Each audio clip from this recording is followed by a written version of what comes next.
Welcome everyone to the latest episode of Hotel Tech Unwrapped. The purpose of this podcast is to simplify hospitality technology to empower decision makers generate a better return on their technology investment. My name is Denis Ahern. And my name is Helena O'Brien. And this week we're covering connectivity. And actually, interestingly, Helena, one of our colleagues pointed out to me that I said we would be covering broadband this week in our last episode, and pointed out very accurately the difference between broadband and what we actually do in IMS. So we will cover that today. How was your week been? How was the feedback to our Wi-Fi sessions? The feedback has been very positive, very insightful, but quite a few people have had a great giggle at the fact that every single week I'm finding something fascinating in our conversation. So my goal for today is not to use the word fascinating or blows my mind. Every How week. about you? Good. Yeah, I don't look less tired this week. That's for sure. A few people have been asking me how many of these black jumpers do I have, because every time we jump on, I actually have 3 of them, so that's good. Other than that, no. Look, interesting feedback. I think that it does evolve the conversation around Wi-Fi, what we covered, because it's no longer about just connecting the guest to the Wi-Fi network. There's lots of other applications. I think a lot of interest in the sustainability piece, actually. That's come up with customers. Feedback has been good. Our engagement is growing every week, which is good. And looking forward to today. So where do you think the best place to start? So I think the best place to start is really interesting conversations I've been having with customers over the last number of weeks. A lot of hoteliers are looking to upgrade their connectivity. And recently I was on a call with a particular client, and we were talking about the connectivity options. And they explained to me how they had received a quotation for a 1 gigabyte fiber broadband line, right? And we were presenting a price for a 1 gigabyte fiber leased line, right? Yeah. And I was trying to explain the difference between the two, and because there was a significant difference in price, right? And this is a monthly cost to a hotelier. And as somebody who worked in hotels for many, many years, like, your monthly costs they're always building. They never stop, realistically, because of the services that are needed. But I think what would be great is to kick off today and explain to people who are listening the difference between a broadband line and a lease line, and why it's important for their business. So if you could kick off by explaining the difference between the two, Denis, that'd be super. Thank you. Yeah, great question. Yeah, and this was actually what was pointed out to me as well internally. So I think we use the term broadband quite loosely. Broadband is typically a domestic product. So the difference between broadband and, say, a lease line service that we would offer in IMS, broadband is designed, is a contended service, right? So you're not guaranteed the speeds. So you might see, you might be paying for 1 gig of fiber in your home, but when you do a speed test, you generally don't see 1 gig, and you generally see a lower speed at peak times, etc. It's not a symmetrical connection, so it's asymmetric. In other words, while you might pay for a 1 gig download, the upload speed might be 1/10 of that, so like 100 meg, for example, if all of that bandwidth was available. And then the last bit would be around the SLA, or the service level agreement. So you would typically have a residential service level agreement. In other words, you have a pretty slow kind of response time, resolution time, etc., associated with that service. And ultimately, all of those factors mean it's much cheaper than a leased line service, right? And so when we quote leased line, that is a dedicated point-to-point service. The bandwidth that you order is guaranteed. So it's like a 1 gig download, 1 gig upload. It's symmetrical. So same download speed and upload speed. Generally comes with a high level, high quality service level agreement. So you're guaranteed response times.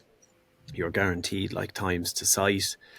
Sometimes you're guaranteed resolution times depending on the carrier. That's trickier to do because, sometimes a carrier goes to site and there's actually been a fiber break, as in like there's a digger down the road been opening an entrance into a new construction site, for example. Stuff like that can be harder to resolve, but, guaranteed response times, guaranteed kind of investigation times, and some carriers offer a guaranteed fixed time. So, from a hotel point of view, given that connection to the internet is just so important for your operations and for your guests, right? That's why we always recommend a leased line service. It's brilliant. Absolutely brilliant. Great explanation. Thank you very much. So there's two terms that when I came into IMS, I might have seen them in passing, on documents or heard about them in passing, but I never paid much heed to them until I came in here and understood more what the internet does, right, and how it's managed, etc. So can you explain what a LAN is and what WAN is? Yeah. Okay. Comes up a lot. So a LAN is a local area network, and it's essentially, think of that as a network within your hotel building. And when you connect to that network, you're assigned a local IP address. So everything that connects to a network locally or in the wider internet has an IP address, right? So that allows you then to communicate within the network. So you might say communicate to a printer on the network to print something. You might communicate to a server to pull some information or send some information, whatever. And think of that like you're a name badge that you would have. It gives you permission to get around the building, and it gives you access to different things, right? The wide area network, the WAN IP address, is like a public IP address, right? So all of the traffic that leaves your building is identified with a public IP address. Think of that more like a passport number that allows you to travel across the internet and communicate to different servers around the world, right? So the wide area network and the local area network, they're two distinct things. Think of the local area network like your building, and think of the wide area network of that outside your building. And I think a name badge and a passport are very useful ways to think about them. Yeah, absolutely. And Sticky, you just mentioned IP address. So I think staying with that, I have a question for you. So a lease line, right? Yes. How does that benefit a hotelier with regards to data security, compliance, and you'd mentioned about IP addresses? Like, how do they work to protect you and your business? So there's a few things, right? So when like a broadband service is what you have at home, and you usually get like one public IP address, okay? With a lease line service, you can order multiple IP addresses, and the norm is ordering 5 actually. So, your IP address has 5 public IP addresses available for use. So in the industry, that's like a /29 IP address, but you don't have to get into that, right? But what would you do with those 5 IP addresses, right? So we would typically configure it where the guest traffic communicates to the world on one IP address, then like the staff network on another IP address. Then you might have stuff around, say, security systems like remote access to CCTV or alarm or whatever. Then you might have a phone network, the voice traffic in and out of your building on a different IP address. And you might then have point of sale or PMS or something else on another IP address, right? Why would you do that? Because, if you think about it, you can control everything that happens on your guest network, for example, right? So if something like malicious or illegal was happening on the guest network on a device, it's possible that public IP address would be what we call blacklisted. So it would be limited in terms of what it can communicate with on the internet, if anything at all. Now, you don't want that to happen to your voice traffic because you're now missing inbound calls to the hotel where you're potentially losing sales.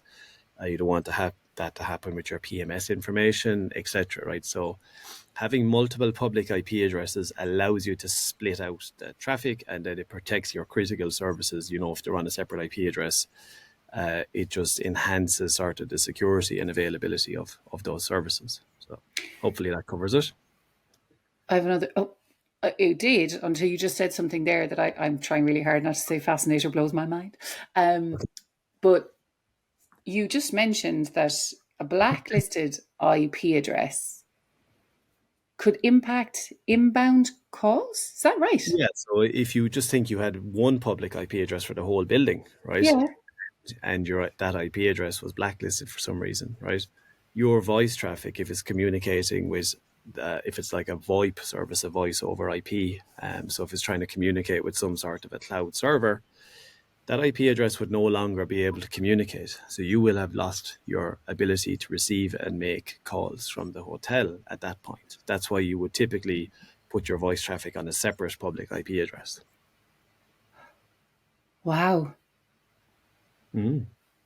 Oh my goodness. Like I'm sitting here thinking, such a large percentage of hotels have Mm-hmm. VoIP now as the solution for their phones because of the costs that come with it, etc., etc.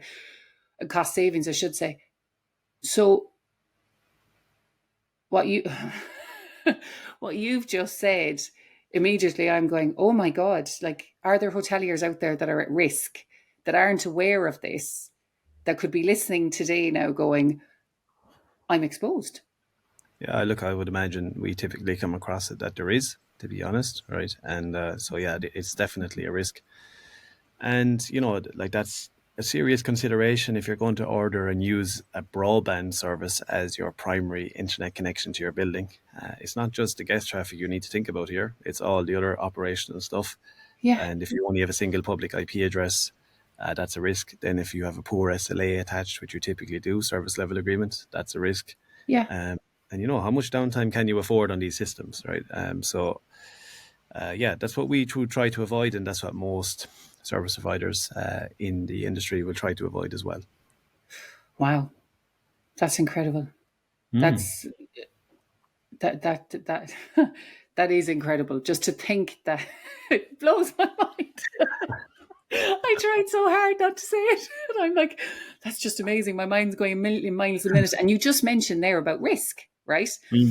And IMS have a best practice where you have a primary connection and a secondary connection, right? And this is for a multitude of reasons, but risk downtime is Yeah, to avoid the downtime. We have this failover solution that's something that we recommend for our customers to have as part of yeah. best practice. Can you just explain why you would have a primary and secondary connection, and ultimately what they would look like? What are the options? If I'm a hotelier coming to you tomorrow and I'm saying I need a primary and a secondary connection, I appreciate that. That's your best practice. But what are my options? Yeah, look, it's what would I have in my own hotel? I would have two lease line connections. I would have one from carrier A. I would have a separate one from carrier B. That means that if the network is down for carrier A as a whole, Mm-hmm. I'm still online via carrier B and vice versa, right? I would have them at the same quality, same service, Mm-hmm. etc. Because if I'm offline on the primary connection, I want my building to still function and my guest experience to be still as good on the backup service. No carrier gives you a 100% uptime guarantee. No one in the industry does that. If you read the fine print on any internet connection that you have, whether that's broadband or leased line, there is a certain level of downtime factored in to Mm-hmm. your contractual agreement. So having that secondary connection means that you can fail over traffic to the secondary connection if the primary is down. And then you would typically have a management layer where you have some sort of a router managing the failover for you in the building. This stuff becomes important too because if you think about it, your primary lease line has IP addresses, your backup lease line has different IP addresses. So your Oh, voice service might be configured to work using the IP address assigned on the primary connection. But again, you also have to make sure that when it fails over to the backup, it can also work on that specific IP address as well. Just sticking with voice as the example, right? So primary and secondary, same quality is the gold standard, different carriers, and have automatic failover configured in the building. okay. Well, it makes sense from a business point of view. Like, we're relying more and more on technology every single day, and so much of that pulls off Wi-Fi or through the internet direct through cable. So, like, ultimately, you need that failover now Yeah, more than ever before. absolutely. And look, I mean, there is a, you often get feedback that lease lines are expensive, right? When Mm. you break it down per room, the cost becomes very manageable. And you will just have to assess this. I mean, if you have a conference hotel, for example, right, and your internet is offline for a big conference, there's huge pain associated with Yeah. that versus having the actual proper service and failover in the Mm. building, you know. Could be huge costs associated with it too. Absolutely. You're leading very well into my questions today. I feel like I can't surprise you with anything today. Uh, but the next one that I have is based on all of the research that we've done from our own customers, right? If Yeah. I was to ask you, and I'm asking you now, what is the recommended speed for a hotel? How can that be identified? If I'm somebody listening to this now today and I want to know, okay, have I got the right level of connectivity coming into my building? How can I identify what that is? How do you do it? That's a brilliant question. Does that Thank you. surprise me? No, it comes up a lot with customers actually. So we have had to do our research on it, right? What we've done as a rule of thumb is like 5 megabits per room in your hotel as your kind of overall speed of lease line service into the building, right? So if you have 100 rooms, you would have like a 500 meg lease line service. If you'd less than 100 rooms, we would recommend that at the 500 meg is your kind of baseline. Okay, so 500 meg, and then apply your 5 meg per room rule of thumb afterwards. So if you have 200 rooms, it's 1 gig. If you have 400 rooms, you get it. It goes on 2 gig, etc. Right? That's from looking at the internet consumption that we see across multiple building profiles. And what you typically see is 4 to 6 devices per guest room at peak, which is insane. But you have to remember that the usage profile across that is very different. So some people aren't using the internet at all. Some people are using one device just to browse email. Some people have heavy applications going on. Streaming profiles have come down significantly. Like, so you can stream high quality Netflix for, below 10 meg now easily, right? So what we typically see is that usage profile averages out at peak at most 5 megabits per room. So that gives you a really good user experience. There's no restriction then to the guest, right? There's no speed limits put on anywhere, right? They can access as much speed as they need at any one time, but still it averages out overall at 5 megabits per room. So that's typically what we specify. Some people ask, how does that translate to conference hotels? Absolutely fine, because typically the conference usage is heavy during the day and the guest usage is heavy at night. What about the admin stuff? Typically, the heavy admin application uses are actually in the middle of the night where there's doing big uploads or downloads to servers. So again, that 5 meg per room is a good rule of thumb. We're doing this, or I was going to say we're doing this far too often, or we're else talking about it far too often, because that was going to be my next question. If I was a conference hotel, how would I calculate it? But that just answers the question. Thanks, Denis. I suppose that the next area is we know how important connectivity is, right? But ultimately, how is that going to improve the guest experience and enhance guest services for any property who's looking at these specific areas? Like, how's connectivity going to make a difference? Yeah, there's two aspects to this, right? One is your usage requirements and one is your perception, right? And the perception game is really important actually in hospitality, right? Okay. So using that 5 meg per room kind of rule of thumb, right? Just say you have 200 rooms in a hotel, right? So that means you have 1 gigabit connection to your building. I'm a guest, I come in, I connect to the Wi-Fi, right? Generally the Wi-Fi access points, the bandwidth that you can, connect with, like the speed is significant. The more modern mobile devices, again, can communicate at very high speeds, right? So when I come into the hotel, I could do a speed test just to see what the quality of the internet is like. And I've often done that with my own phone, right? And I get somewhere between 300 and 400 meg, typically on a well-designed network, right? So that's perception-wise is really good, right? Then I just go using the internet for what I actually need, and it's just a few emails, maybe a WhatsApp call, might watch Netflix later kind of stuff, right?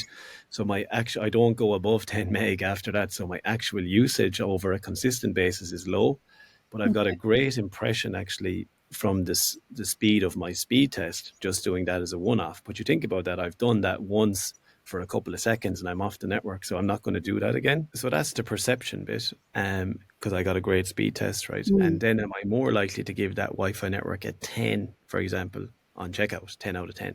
Probably, right? My usage profile then is typically sub 10 meg when I am even using it quite heavily, So you have a perception bit and an actual usage bit. If you have the right internet speed specified for the building, you're going to actually maximize both without needing to overspend on your leased line service, where sometimes hoteliers have asked us for like 50 meg per room because they're considering it that everyone is using that amount of bandwidth at the same time. And that's not how the profiling works. And in that case, we would typically say, look, start with, 5 meg, maybe 10 meg. So like maybe a 2 gig internet connection, but it'll be delivered on a 10 gig port. So if you need to upgrade to 3 gig, 4 gig, 5 gig, etc., that can be done very easily by just changing the speed profile. But don't spend too much money on this up front. Try and get it right sized. And if we need to increase it a little bit later, we can. But those are the kind of things we come across, Okay, so going back to the hotel now that I spoke about at the very top end of all of this, they were looking for 1 gig, right? Fiber broadband is what they had a quotation from one provider, and for us it was the 1 gig fiber lease line. But by the calculations of 5 meg per room, I was able to say to them, listen, you don't need anything more than 500 meg, right? Yeah. But ultimately what we could do, as the demand may grow for that property and with technology, etc., in the future, we could install a 1 gig port, which would allow the customer to upgrade further. Yes. Oh, wow. Yeah, so 600 meg, 700, 750, etc., as and when they need it. And, look, overall bandwidth consumption, like, you think about the applications we use now, we're gone very video heavy, kind of HD video heavy. So it is likely, like, that it will continue to grow. Like when we installed our first internet connection, right, for a client back in the day, it was a 64 kilobit internet connection to a student complex with over 300 apartments. So now that's almost 20 years ago, but that gives you an idea of how much things have evolved since. And that was high speed back then, Helena, so. Yeah, my God. But I'm just thinking back, like, we didn't have video content. We didn't have anything like that back then. Do you know what I mean? Like Netflix, I don't think any of us could have even imagined something like that coming down the road. And Wi-Fi wasn't even there. You're only looking at the late noughties for Wi-Fi to become a real thing. And I asked you recently, I didn't realize that connectivity is older than I am, and I am not sharing my age in a public forum. But you said it was in the 1960s, was it? Yeah, the first version of internet, like connectivity, was created back in the 1960s, and it has obviously evolved significantly since. Like broadband only became a thing in the late 90s, early noughties, so that was an evolution from your dial-up service that we probably a lot of us remember. It's around a while. Obviously, it's evolving now. But from your experience in hospitality, you must surely remember a time where you guys had something really important on and you had no internet access, and the pain or the, it's probably mentally scarring, I'd say, Yeah, without a shadow of a doubt, because for me, I suppose, before hybrid events, like if you were doing a hybrid event, it was an RTE production. That's the best way I can describe it. Like hybrid events now, we know from ourselves what we do here in IMS that it's very, very different. You don't need as much technology as you once did, but you were still heavily reliant on the internet and what that was going to do. And if there was any problems with it at all, it was like firefighting trying to get out of it. And even from the point of view, like the business traveler, we all, well, I say we all, not everybody's going to remember this, but, the cable that went into the computer and then went into the wall. Yeah. You knew, like, and if any of our engineers that are listening, don't flood my inbox now with what the terminology is for that cable, please. But it is like, if it didn't work, you were flooded with complaints because there was an expectation that that was always going to work. You know, your experience shouldn't be interrupted through technology. And like this, we'll say 10 years ago, that failover solution wasn't as important as what it is today. And I think that's really, really important to highlight. Like if we had a conference, ultimately you'd be ringing your provider and you'd be saying, okay, I've got this VIP conference coming in. This is what needs to be happening, et cetera, et cetera. If there was a problem, you had to wait for an engineer to come on site. Like it was very different to how it's operated today. Yeah. But yeah, I still have scars from some conferences because I've worked in some major conference hotels around the country. I've been very, very lucky, and we've had some incredible conferences take place. But as I say, it's the RTE production when you know that you're going to have that hybrid element. You know that, you know, ultimately it's going to be under an awful lot more pressure than what it would ordinarily be. And like even in recent years, like as Netflix became more popular, as streaming services, not just Netflix, as streaming services became more popular, you would have had somebody in a room using an iPad, a laptop, and a mobile phone. That has increased even further now. And I'm only after leaving the hospitality sector 3 and a bit years. It's not that long. Yeah. But it's entirely different. And you have to get it right, because when it's good at home, it needs to be great in the hotel. And look, unfortunately, it's like an insurance policy, right? And like, unfortunately, many customers who come to us off the back of having had a severe issue, right? Yeah. And they've possibly lost a major client for next year's conference. Very nice piece of recurring revenue. And then they see the importance of it. So, you know, the advice is to get ahead of it, right? Get it right sized for your business and have that failover solution in place, because, you know, when you need it, you need it in very much, you know. Yeah, and look, if I've learned anything in the last number of years, like when we say something is our best practice, we're doing it because of the volume of customers that we have, of clients that we have, right? We develop partnerships with our customers, and they're long term, right? So ultimately, if the team are recommending something, they're doing that on the basis of the experience of a multitude of hotels. That's ultimately what it is. This is what research is showing. That failover solution is needed. And I've seen it. I've seen it happen where, you know, there's been roadworks going on or something, and the fibre line has been cut. And the failover is keeping the hotel operating while our guys are going out and doing what needs to be done to fix the solution. Do you know what I mean? So it's becoming more and more important. Absolutely. So look, that's the story. 3 key takeaways, Helena. I know I have one more question. Okay. And that's it now, Denis, right? One more question. Right. So from operational efficiency and competitive advantage, right? Why would I go with the leased line connection? Good question. Operational efficiency and competitive advantage. So quality, reliability, and then the service level agreement. So if something goes wrong, having a defined process and plan to resolve that, you know. And that is a competitive advantage because not every business does this, you know. So, and, you know, the guaranteed speed bit, yeah, there's loads of reasons, but I would say quality, reliability, and service level agreements would be the 3 for me. Brilliant. Thank you, Denis. And like we always like to wrap up, 3 key takeaways. So can you tell me your top 2, please? Top 2. Okay. Have, you know, the gold standard 2 leased line services from different providers so that you can have a backup service if your primary connection is offline. That'd be the first one. Lovely. The second one would be to then ensure that there is a management layer in place that actually that the failover works. So sometimes we find customers with 2 connections, but not everything is connected to A and B, and not everything is configured to work on A and B. So that have that kind of management layer in place to manage the failover. Those would be the two for me, you know. Brilliant. Thank you.